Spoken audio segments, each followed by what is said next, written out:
अस्सलाम वालेकुम दोस्तों, this is Safi with you. दोस्तों, कुछ दिनों से आप लोग एक लफ्ज़ सुनते आ रहे होंगे FATF, जिसे कहते हैं फाइनेंशियल एक्शन टास्क फोर्स। और अपने मुल्क से ज़्यादा आप दूसरे ममालिक के चैनल्स पर इसके बारे में ख़बरें सुन रहे होंगे, क्योंकि ये बहुत इंपॉर्टेंट थी पाकिस्तान के लिए। दोस्तों, ये वो इदारा है जो कि मनी लॉन्ड्रिंग और टेररिस्ट फाइनेंसिंग के लिए एक एज अ वॉच डॉग के तौर पर काम करता है। इसके अलावा समझ लें, इनके एक इंटरनेशनल स्टैंडर्ड्स होते हैं जिसमें ये लोग ये देखते हैं कि कौन से वो ममालिक हैं जो कि टेररिस्ट फाइनेंसिंग में या फिर मनी लॉन्ड्रिंग में इन्वॉल्व हैं। अब हमारे यहाँ मसला ये है कि हर चैनल आपको डिफरेंट खबर इसके बारे में देता है। उसकी वजह ये है कि हमारे यहाँ हर चीज़ को पॉलिटिक्स में ले जाते हैं, तो सब पार्टीज़ एक दूसरे के ऊपर इल्ज़ाम लगाने के लिए डिफरेंट बातें करती हैं। तो मैंने सोचा कि इसके बारे में आपको बेसिक इन्फॉर्मेशन दे दूं, और जो कि मैं हमेशा कहता हूं कि हर स्टूडेंट को और हर इंसान को इतनी नॉलेज चीज़ों की ज़रूर होनी चाहिए कि वो कि दूसरों के हाथों जो है ना वो बेवकूफ़ ना बने, ख़ास तौर पे अगर मामला आपके मुल्क का हो। तो चले इसके ऊपर थोड़ी सी बात करते हैं, और मैं आपको इसकी बेसिक डिटेल भी दूंगा और पाकिस्तान के बारे में भी बताऊँगा कि अब उसकी पोजिशन क्या है। देखिए, जो FATF होता है ना, ये इसको मैं ये कह सकता हूँ कि ये एक पॉलिसी मेकिंग बॉडी भी है, और ख़ास तौर पे ये जितने भी ममालिक हैं उनकी पॉलिटिकल विल को जनरेट करते हैं कि वो इन तमाम स्टैंडर्ड्स जो इन्होंने बनाए हैं उस पर अमल करें और मनी लॉन्ड्रिंग और टेररिस्ट फाइनेंसिंग के ख़िलाफ़ इक़दाम उठाएं। तो ये तो मैं आपको बेसिक मैं आपको अभी बता रहा हूँ कि FATF है क्या और क्या इदारा है। 200 ममालिक कम से कम ऐसे थे जिन्होंने कमिटमेंट जाहिर की कि हम FATF के बनाए हुए स्टैंडर्ड्स पर अमल करेंगे, उसको फॉलो करेंगे और अपने मुल्क में इम्प्लीमेंट करेंगे। अब पाकिस्तान के लिए इसमें शुरू से कुछ मुश्किलात थी। आप लोग एक नाम सुनते आते होंगे कि भाई ग्रे लिस्ट है, ब्लैक लिस्ट है। तो देखते हैं ये क्या भला है। सबसे पहले देखते हैं कि ब्लैक लिस्ट किसको कहते हैं। देखिए, ब्लैक लिस्ट कंट्रीज़ के लिए जो ख़ास वर्ड्स यूज़ किए गए हैं वो ये हैं कि high risk jurisdictions subject to a call for action. ये वो ममालिक होते हैं जहाँ बहुत हाई रिस्क होता है कि ये लोग टेररिस्ट फाइनेंसिंग करते हैं, यहाँ मनी लॉन्ड्रिंग बहुत होती है, क्राइम्स होते हैं। उसके अलावा ब्लैक लिस्ट उन कंट्रीज़ को कहा जाता है जिनके लिए वर्ड यूज़ किया इस इदारे ने नॉन कोऑपरेटिव। ये सबसे इम्पॉर्टेंट बात है, यानी कि एक तो ये है कि ये सब इनके यहाँ होता भी है और ये कोऑपरेट भी नहीं करते FATF के साथ सही तरीके से चीज़ों को सही करने के लिए और नए उसूल बनाने के लिए और उनको इम्प्लीमेंट करने के लिए, जिसकी वजह से ये हाई वार्निंग कंट्रीज़ कहलाते हैं और इनके ऊपर इकोनॉमिक सैंक्शंस भी लग जाती हैं। जैसे कि अभी देखें, सन 2000 में, जहाँ तक मुझे याद है, हाँ एग्जैक्टली 2000 में FATF ने लिस्ट जारी की थी जिसमें 15 कंट्रीज़ ब्लैक लिस्टेड थे।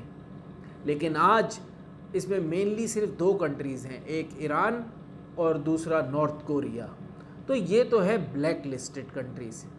अब हम बात करेंगे ग्रे लिस्ट कंट्रीज़ की, क्योंकि पाकिस्तान जो है वो काफ़ी सालों से ग्रे लिस्ट में है। तो हमारे लिए समझना ज़रूरी है कि ग्रे लिस्ट कौन सी कंट्रीज़ होती हैं और पाकिस्तान की इस वक्त पोजीशन क्या है। देखें, जो ग्रे लिस्ट के लिए ख़ास वर्ड यूज़ किए गए हैं वो हैं जुरिस्डिक्शंस अंडर इंक्रीज्ड मॉनिटरिंग, यानी कि ख़ास तौर पे उनकी जो है मॉनिटरिंग होती है। वहाँ पर भी टेररिस्ट फाइनेंसिंग होती है, एंटी मनी लॉन्ड्रिंग भी होती है, लेकिन उसके अलावा ये लोग कोऑपरेट कर रहे होते हैं FATF के साथ। ये बड़ी ख़ास चीज़ है। मैंने पहले आपको बताया कि वो कोऑपरेट नहीं करते, लेकिन यहाँ पे ये है कि ये लोग कोऑपरेट कर रहे होते हैं FATF के साथ, और जितनी भी रीजनल बॉडीज़ हैं FATF की उनके साथ भी ये कोऑपरेट कर रहे होते हैं और अपनी AML और CFT डेफिशिएंसीज़ को दूर करने की भरपूर कोशिश कर रहे होते हैं। अब इसमें अगर मैं बात करूँ पाकिस्तान की, जिसके बारे में हम बहुत दिनों से खबरें सुनते चले आ रहे हैं। देखें, 2018 जून में पाकिस्तान ने कमिटमेंट जाहिर कर दी थी और भरपूर तरीके से काम शुरू कर दिया था अपनी ये जितनी भी टेररिस्ट फाइनेंसिंग और AML की एक्टिविटीज़ हैं उसके ऊपर। इसमें जो है अभी जो लास्ट आपने सुना होगा कुछ अरसे पहले, असल में पाकिस्तान को फरवरी 2021 तक की मोहलत और मिल गई है। अक्टूबर में जो अभी 23-24 अक्टूबर को जो उनका डिस्कशन हुआ है उसमें हमने रिपोर्ट सबमिट कराई थी क्योंकि पाकिस्तान को 27 पॉइंट्स दिए गए थे कि आपने इन पर अमल करना है, जिसमें से 21 पॉइंट ऐसे हैं जिस पर पाकिस्तान ने 100% अमल किया है। अगर आप देखें 27 में से 21 ऐसे हैं कि जिस पे 100% अमल किया है, तो ये बहुत अच्छी प्रोग्रेस है और इसके लिए पाकिस्तान की तारीफ़ भी की गई। सिर्फ 6 पॉइंट ऐसे हैं जो कि रह गए और उस पर पाकिस्तान ने अपनी कमिटमेंट शो भी की है। अगर इंशाअल्लाह ये 6 पॉइंट भी हम लोग पूरे कर लेंगे तो हम लोग ग्रे लिस्ट से बाहर आ जाएंगे।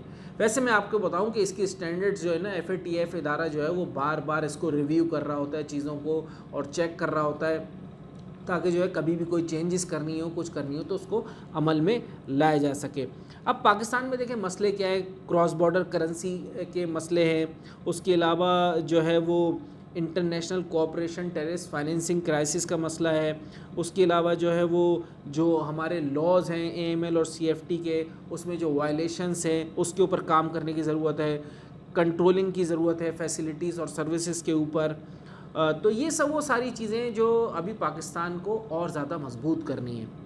अच्छा, पाकिस्तान के लिए जो उनको फ्यूचर प्लान क्या है, उसके लिए 4 मेन चीज़ें हैं जो कि मैंने समराइज़ की हैं, जो कि FATF ने हमें बताया है। उसमें सबसे पहला तो है कि देखें, पाकिस्तान ने लॉस तो बना दिए, मनी लॉन्ड्रिंग के बना दिए, टेररिस्ट फाइनेंसिंग के बना दिए, बेहतरीन बना दिए, ज़बरदस्त। लेकिन उसके आगे क्या है, उसके आगे वो ये कह रहे हैं कि आपको आइडेंटिफाई करना है और इन्वेस्टिगेट करना है कि कौन लोग, कौन सी कंपनीज़, कौन से वो इदारे हैं जो इन तमाम कामों में इन्वॉल्व हैं, जो टेररिस्ट फाइनेंसिंग में कौन सी वो जमातें हैं जो इन्वॉल्व हैं, कौन से वो इदारे हैं जो मनी लॉन्ड्रिंग में इन्वॉल्व हैं। पहले आपको आइडेंटिफाई करना है, इन्वेस्टिगेट करना है इसके ऊपर। दूसरा पॉइंट जो मेन वो कह रहे हैं कि भाई आपने जब इसको इन्वेस्टिगेट किया, आइडेंटिफाई किया, तो भाई इफ़ेक्टिव रिजल्ट्स दिखाएं। सिर्फ आइडेंटिफाई करने से कुछ नहीं होगा, आपको सैंक्शंस लगानी पड़ेगी उनके ऊपर। तीसरे पॉइंट में वो कह रहे हैं जो सबसे बेहतरीन पॉइंट है कि भाई अमल। देखिए, पाकिस्तान में आपको भी पता है, मुझे भी पता है कि लॉज, प्रोसीजर्स और रेगुलेशन ज़बरदस्त बने हुए हैं। कभी आप स्टेट बैंक की चीज़ें चेक कर लें, बेहतरीन बनी हुई है दुनिया में।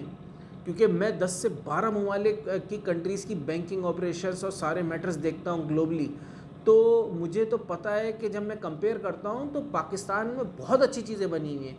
और वो भी यही कह रहे हैं कि आपने अब इम्प्लीमेंटेशन दिखाना है।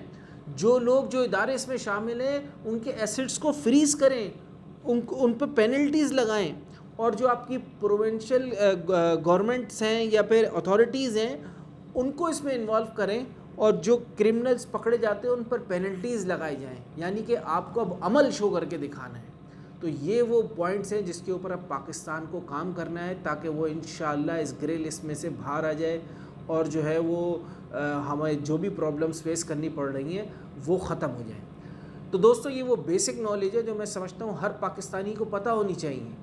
मैं चाहता हूँ कि आप इस नॉलेज को जो है वो दूसरों के साथ अब आपने शेयर करना है, ताकि हर पाकिस्तानी को इस बात के में पता चल जाए कि जो भी इल्ज़ामात पाकिस्तान पे लगते हैं, ये डिफरेंट किस्म की लिस्टों के नाम लेके, FATF का नाम लेके, वो गलत फहमी अब हम सबके दिमागों से दूर हो जाए। अगर आपको वीडियो पसंद आई है तो शेयर करें, मेरे चैनल को सब्सक्राइब करें। आपका दोस्त सफ़ी, अस्सलाम वालेकुम।